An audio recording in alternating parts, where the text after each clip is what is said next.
His hands were on my waist, my breath shaky, and in the mirror before me I saw a girl I barely recognized. My cheeks were flushed, my body trembling, and my heart pounded louder than the music echoing through the empty gym. That night, in the very place where I was supposed to be focused on becoming stronger, I crossed a line I swore I never would. And from that moment on, nothing in my life would ever be the same again. But stories like this don't begin in the middle. They don't start with sweat-soaked hands and stolen breaths. They begin quietly, almost innocently, with moments so small that you barely notice how dangerous they really are. Looking back, I can see every single step that led me to that mirror, to that night, to the girl staring back at me who was no longer who she thought she was. It started weeks before, the day I signed up at the gym. I wasn't searching for temptation, I wasn't even searching for excitement. I had a boyfriend at home, someone steady, someone safe. My life was calm, almost predictable. I thought the gym would just be another routine, another part of my week that I could control. But then I met him. Adam. My trainer. From the first second, he didn't feel like just a trainer. He carried himself with a confidence that filled the entire room. He had this way of moving, of speaking, that made everyone around him pay attention without him even trying. And when his eyes found mine for the very first time, I felt something spark in my chest, something I tried to ignore. "First time here?" he asked, his voice steady, almost commanding.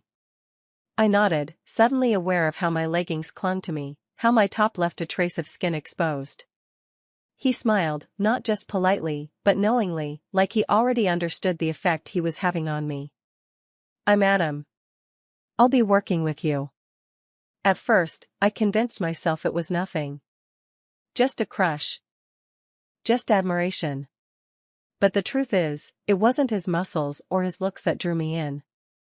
It was the way he looked at me, as if I was the only person in that crowded room who mattered.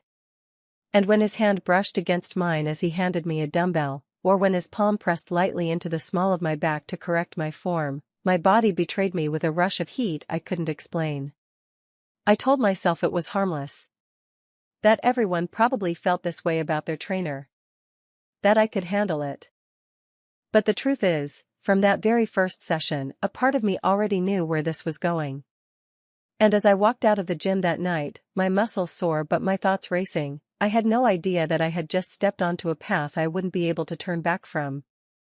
A path that would lead me right back to that mirror, his hands on my waist, and a version of myself I swore I'd never become. The second session should have felt normal. I told myself it would. After all, Adam was just doing his job, and I was just another client. That's all it was supposed to be. But from the moment I stepped into the gym and saw him waiting for me by the mats, that familiar pull returned. The kind of magnetic force you feel in your stomach before your brain even has time to argue. He greeted me with a smile that was casual enough for everyone else, but for me, it carried weight. His eyes scanned me, professional, maybe, but it didn't feel professional. It felt deliberate. And when he adjusted my stance for a lunge, his hand lingered a second longer than necessary on my hip. Just 1 second, but it was enough. Enough for my breath to catch. Enough for me to feel warmth spreading through my body where his fingers had been. "Better," he said softly, stepping back, but the echo of his touch stayed with me far longer than his words. The session went on, and I tried to focus on the weights, on the movement, on anything but him. But Adam had this way of closing the space between us, standing just behind me as I lifted, lowering his voice when he spoke instructions, his breath close enough to stir the hair at my ear. And every time he did, my body reacted before I could stop it. My heart raced, my palms grew damp, my mind blurred. I kept telling myself it was nothing. That I was imagining it. That he treated every client this way. But then came the moment I couldn't ignore. He was showing me how to hold the bar properly. His hand wrapped over mine, strong and steady, guiding my grip. His chest brushed against my back as he leaned in, his voice low, almost intimate. "Relax your shoulders. Feel the weight, don't fight it." I did as he said, but all I could feel was him. His warmth pressed into me, his hand enveloping mine, his scent mixing with the sweat and metal of the gym. It was dizzying, and for a second I almost forgot where I was. When the set was over, I stepped back quickly, pretending to adjust my hair, pretending not to notice how close we had been. But in the mirror across the room, I caught his eyes watching me, his expression unreadable but unmistakably intense. And that was the moment I knew, this wasn't just training anymore. By the third session, the excuses I had been feeding myself started to sound weaker and weaker. He's just being friendly. He treats everyone this way. It's only in my head. But deep down, I already knew better. There was something different about the way Adam looked at me, the way he spoke to me. And every time I walked into that gym, I felt like I was stepping into a place where rules didn't exist. That evening the gym was unusually quiet. Just a few people scattered around, music humming low in the background. Adam stood waiting for me near the treadmill, arms crossed, his usual smirk tugging at his lips. "You're late," he teased, glancing at the clock. "Traffic," I lied, though the truth was I had taken extra time getting ready, carefully choosing leggings that hugged my body tighter than usual. His eyes dropped for just a second before meeting mine again, and the smirk deepened. "Well, at least you look ready to work hard." His tone carried something beneath the words, something heavier than just a trainer motivating a client. The workout started, but the air between us felt charged, every instruction laced with a tension I couldn't ignore. When he corrected my form, his hand stayed longer, pressing gently against my hips, guiding me in a way that felt far too intimate. I laughed nervously, trying to cover the rush of heat rising to my face. "You're enjoying this too much," I joked, but the words came out softer than I intended. He leaned closer, his lips near my ear, and whispered, "Maybe I am." The breath caught in my throat. I looked at him in the mirror, our eyes locking in the reflection.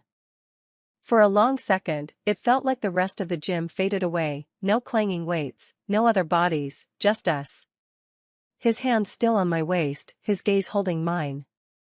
I broke the silence with a laugh, stepping away quickly, grabbing my water bottle as if I needed it desperately. "Your trouble," I said, shaking my head, trying to sound playful. But inside, my heart was racing, and I knew it wasn't just a joke anymore. Because the truth was, I didn't want him to stop. By the end of our third session, I could no longer lie to myself, something was happening. It was there in his eyes, in the way his hands lingered, in the electricity that sparked every time we stood too close. And as much as I told myself I could control it, that it was just harmless flirting, a part of me knew control was already slipping through my fingers. That evening, after one of the most intense workouts yet, I grabbed my bag, ready to leave, when Adam called after me. "Wait," he said casually, but the tone in his voice made me pause. He walked up, towel slung over his shoulder, sweat still clinging to his shirt. "You in a rush?" I shook my head before I even thought about it. "Good," he smiled, that slow, dangerous smile. "Come have coffee with me." "Just 20 minutes. I hesitated. My boyfriend was at home waiting for me, dinner probably still warm on the stove. I should have said no. I should have walked out the door. But instead, I nodded. "Just one coffee," I told myself. Just one. We ended up in a small cafe across the street, the kind with dim lights and quiet corners. He ordered for both of us, like he already knew what I liked, and when he slid the cup toward me, his fingers brushed mine. That single touch made my chest tighten. At first, the conversation was light, training goals, music, stupid jokes. But soon it shifted. His voice lowered, his eyes locked onto mine with a heat I couldn't look away from. "You know," he said, leaning closer, "I've trained a lot of people, but no one ever gets to me the way you do." My breath caught. I tried to laugh it off, but my voice betrayed me, trembling as I answered, "You shouldn't say things like that." "Why not?" he asked, his eyes never leaving mine. And that was the moment I realized it wasn't just coffee. This wasn't trainer and client anymore. This was something dangerous. Something I shouldn't want. Yet, as I stirred the untouched drink in front of me, pretending to think of an answer. My body had already decided for me. I told myself that coffee meant nothing. It was just a casual drink after training, just two people talking. That's all it had to be. But deep down, I knew the truth. Coffee was the first step over a line I had drawn for myself long ago. The next few sessions at the gym felt different. He didn't push harder, he didn't say anything too bold, but the way he looked at me had changed. Or maybe it was the way I looked at him. Every time I caught his eyes, it was like there was a secret burning there, one we were both pretending not to see. That Friday, after an exhausting workout, I was gathering my things when Adam stopped me again. "Do you have a minute?" he asked, his voice lower than usual. I hesitated, but nodded. We ended up sitting on one of the benches by the window, the gym nearly empty, the sound of weights clinking in the background. He leaned forward, resting his elbows on his knees, and for the first time since I'd met him, he looked uncertain. "I probably shouldn't say this," he began, his voice quiet, "but I can't keep pretending." My pulse quickened. I opened my mouth to ask what he meant, but he continued before I could. "From the moment you walked in here, you've been different. I train a lot of people, but none of them make me feel the way you do. You get under my skin. I catch myself looking for you the second you walk through the door. And when I'm correcting your form, when I'm this close," he paused, his eyes locking on mine, "I don't want to let go." I froze. His words were the very thing I had been afraid of hearing, the thing I had been secretly craving. "You can't say that," I whispered, though my voice was trembling, betraying me. "Why not?" he asked softly, his gaze never leaving mine. "Because I had a boyfriend. Because this was wrong. Because once words like that were spoken, nothing could ever go back to normal." But I didn't say any of that. Instead, I just sat there, my heart racing, my fingers nervously twisting the strap of my gym bag. He reached out, his hand brushing mine gently. Not grabbing, not pulling, just a touch. But that touch carried more weight than anything else. It felt like a choice. I could pull away, end this before it went further. Or I could let myself feel the spark that had been haunting me since day one. I didn't pull away. And in that silence, between the sound of clinking weights and the hum of the air conditioner, I realized the lie I had been telling myself was over. This wasn't just training anymore. This wasn't harmless. This was the beginning of something I wasn't ready to admit out loud, but I wanted it all the same. That night after his confession, I couldn't sleep. I lay in bed next to my boyfriend, his arm draped casually over me, his steady breathing a sharp contrast to the chaos inside my chest. I stared at the ceiling, every word Adam had said replaying in my head like a song I couldn't turn off. "You're different, you get under my skin. I don't want to let go." It should have scared me. It should have disgusted me. But instead, it thrilled me. And that terrified me even more. I told myself it wasn't real. That Adam had probably said things like that to other clients. That it was just a line, just a way to make me feel special so I'd keep coming back, so I'd keep paying for sessions. I tried to convince myself that I was just another girl falling for a trick. That it wasn't about me. But the truth was, I knew better. The way he looked at me, the way his voice dropped when he spoke my name, the way his hand lingered on mine, it wasn't business. It wasn't fake. It was real. And I felt it too. Still, I clung to the lies. "It's harmless. It's just flirting. I can stop anytime I want." The next day at the gym, I walked in determined to act normal. I told myself I would ignore him, that I would focus on my workout and nothing else. But the moment our eyes met, every single lie I had told myself crumbled. He didn't even have to touch me this time. Just the way he looked at me, steady, unblinking, like he could read every thought I was trying to hide, was enough to unravel me. Throughout the session, I laughed at his jokes, teased him back, let my guard slip piece by piece. And every time his hand brushed against mine, I told myself it was accidental.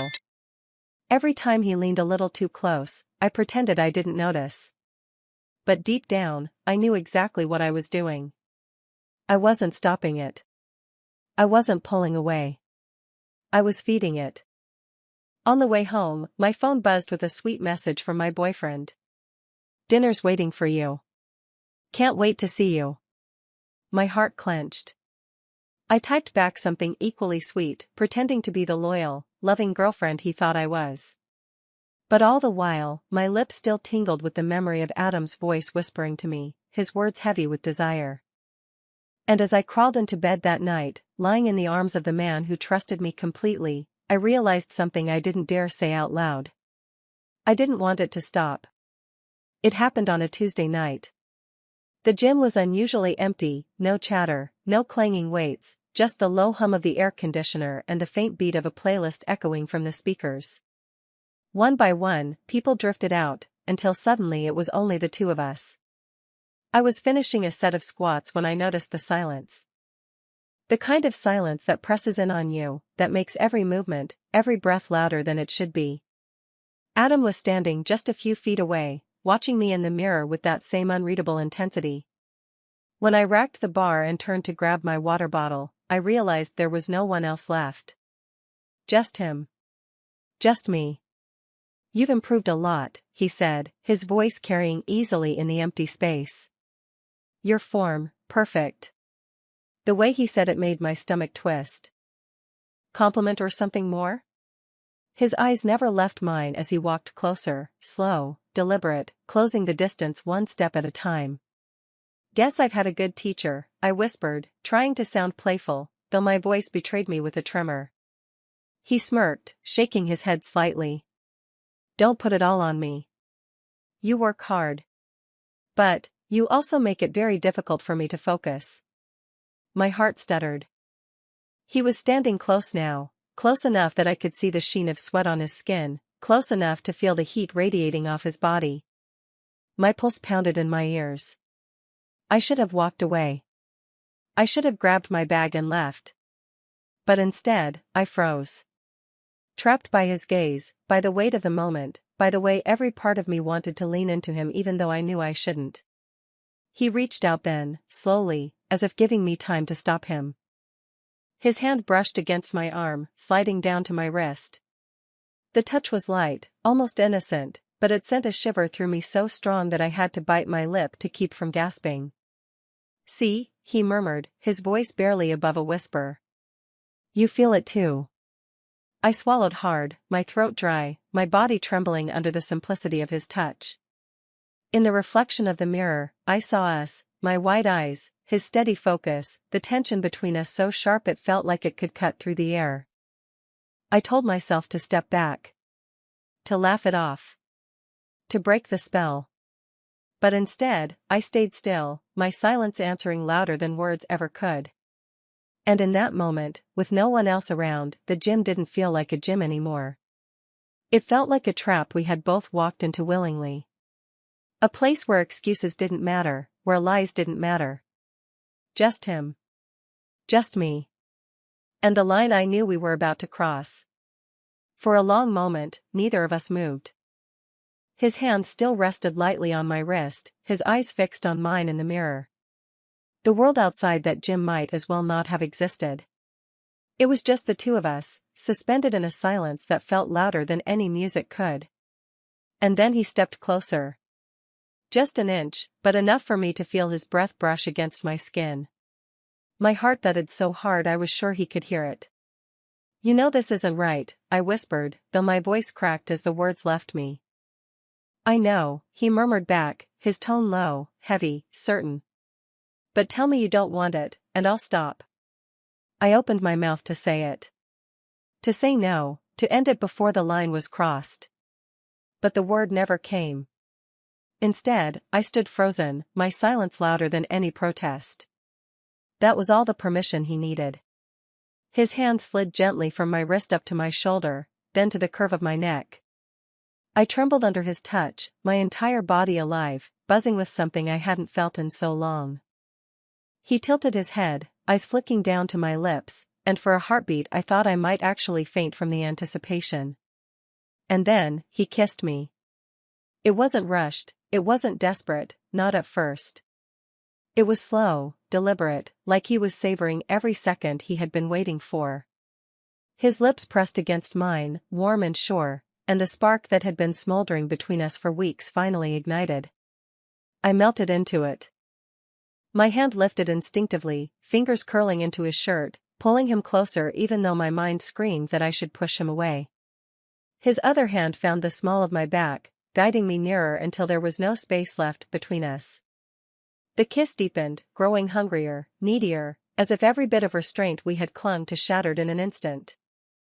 My knees weakened, my body leaned into his, and in the mirror I caught sight of us, two people who knew exactly how wrong this was but couldn't stop. When he finally pulled back, my lips tingled, swollen from his touch. I gasped softly, trying to catch my breath, my chest rising and falling too quickly. "This is crazy," I whispered, but I didn't step away. His forehead rested against mine, his voice a low growl that sent chills down my spine. "Crazy or not, it's what we both wanted." And I knew he was right. The kiss should have been enough. One slip, one mistake, and then we could have stopped, walked away, pretended it never happened. But the moment his lips left mine, the hunger in his eyes told me stopping was no longer an option. I tried to catch my breath, to gather the pieces of my self-control, but his hand was already sliding from the small of my back to my waist, pulling me closer until my body pressed against his. The warmth of him, the firmness of his chest against mine, sent waves of heat through me that I couldn't ignore. "Adam," I whispered, though it wasn't a warning. It was a plea. He tilted his head, studying me, as if searching for hesitation. But there was none. Not anymore. His lips found mine again, harder this time, desperate.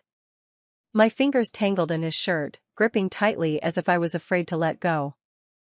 His hands moved with purpose, one tracing the line of my spine, the other brushing against my hip, his thumb pressing just enough to make my breath hitch. Every touch felt like fire.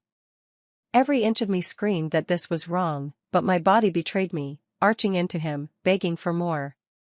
I had never felt so out of control, never felt so completely consumed by someone else's presence.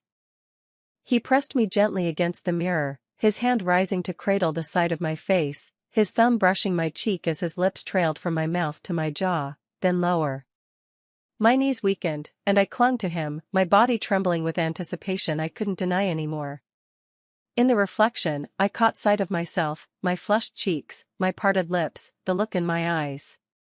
It wasn't the girl who had walked into the gym weeks ago. This was someone new, someone dangerous, someone who wanted this no matter the cost.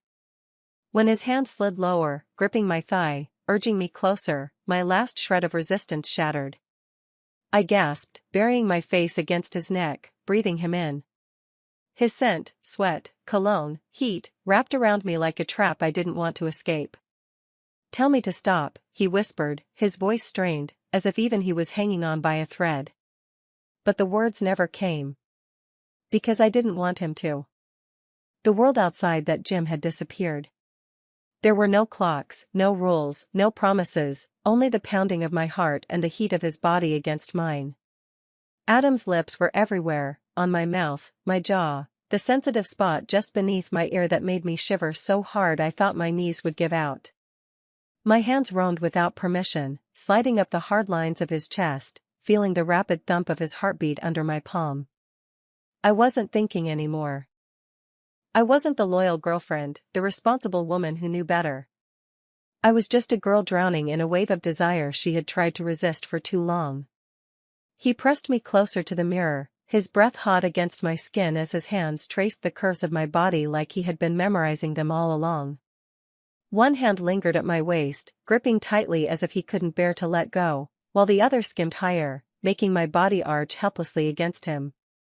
I gasped, biting back a sound that would have given everything away if anyone had been there. But there wasn't. We were alone. Completely alone. His lips crashed back onto mine, urgent now, almost desperate. I felt myself unraveling under the pressure of his kiss, my body trembling as his hands explored with a hunger that matched my own. Every second pulled me further from the woman I thought I was and closer to the truth, I didn't want to stop. God, you're driving me insane, he whispered between kisses, his forehead pressed against mine, his voice raw. The confession sent a thrill through me. Because he wasn't alone, I was already past the point of no return. I clung to him, my nails digging lightly into his shoulders, pulling him closer, needing him closer. My body burned with a hunger I hadn't felt in years, a hunger my boyfriend at home had never awakened in me. And in that moment, I hated myself for craving it, and yet I craved it more than anything. His hand slid down, gripping my thigh, lifting me slightly against him, and I let out a shaky breath, my lips parting, my body pressing into his with reckless abandon. The mirror behind me fogged with our closeness, our breaths uneven, our movements tangled. I knew we were seconds away from crossing the final line. I knew there would be no turning back. And still, I didn't stop him. It happened all at once, and yet every moment stretched endlessly, burning itself into my memory. 1 second his lips were crashing against mine, his hands gripping me with an urgency I had never felt before, and the next, I was no longer resisting. I was giving myself to him, piece by piece, breath by breath. The air in the gym grew thick, heavy, charged with something electric. My back pressed against the cool glass of the mirror, his warmth enveloping me completely. Our reflection stared back at me, two bodies tangled in shadows and heat, desperate and unstoppable. For the first time I barely recognized myself. My hands clutched at his shirt, pulling him closer, needing him closer. His touch was everywhere, on my waist, my thigh, the curve of my back, leaving trails of fire that made me gasp, tremble, ache for more. His mouth moved against mine with a hunger that mirrored my own, deepening until I felt dizzy, intoxicated, lost in him. The rational voice in my head begged me to stop. To remember who I was, who was waiting for me at home. But that voice grew fainter with every second, drowned out by the pounding of my heart, by the way Adam whispered my name like a secret only he was allowed to know. "Tell me you don't want this," he murmured, his lips brushing mine, his breath hot and ragged. I couldn't. My silence was the only answer he needed. And then the line was gone. Shattered. We crossed into the place I swore I would never go. His body pressed into mine, every movement deeper, harder, more desperate than the last. I clung to him as if he was the only thing holding me up, my breaths breaking into gasps, my body trembling as waves of heat and pleasure crashed through me. Every promise I had ever made, every piece of trust my boyfriend had given me, vanished in that moment.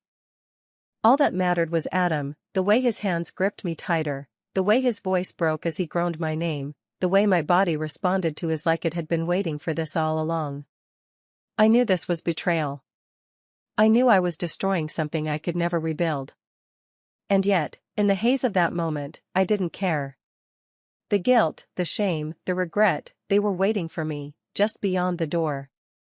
But inside that gym, under the dim lights and in front of that mirror, there was only us. Us, and the secret we had just created. A secret that could never, ever be undone. The gym felt different when I finally left. The bright lights seemed harsher, the air heavier, the silence deafening after everything that had just happened. My legs were weak, my lips still swollen from his kisses, my body humming with a fire that hadn't burned out yet. But beneath all that heat was something colder, something sharp and undeniable. Guilt. I walked through the streets in a daze, my mind replaying every second of what we had done. His hands on me. His voice whispering my name. The way I had wanted it, craved it, surrendered to it. I tried to breathe it away, to pretend I could leave it behind at the gym. But the truth clung to me like sweat. There was no leaving it behind. When I opened the door to my apartment, the smell of home hit me, warm food, familiar air, the comfort of a life that suddenly felt like it didn't belong to me anymore. "Hey, there you are," my boyfriend's voice called from the kitchen. He appeared with a smile, crossing the room to press a kiss to my forehead. His lips were soft, kind, full of a love I didn't deserve. "How was training?" he asked, his eyes bright, his voice full of trust. For a moment, I froze. The truth burned at the back of my throat, but I swallowed it down, forcing a smile onto my face. Good, I said lightly, too lightly. Just, exhausting. He laughed, wrapping his arms around me, pulling me close. And I let him. I leaned into his embrace, resting my head against his chest, pretending I was the girl he believed me to be. But inside, I was someone else now. The gym had changed me. Adam had changed me. And though my boyfriend held me with warmth and safety, all I could feel was the weight of the secret I now carried. A secret that lived on my skin, in my heartbeat, in every memory of what had just happened. A secret he could never know,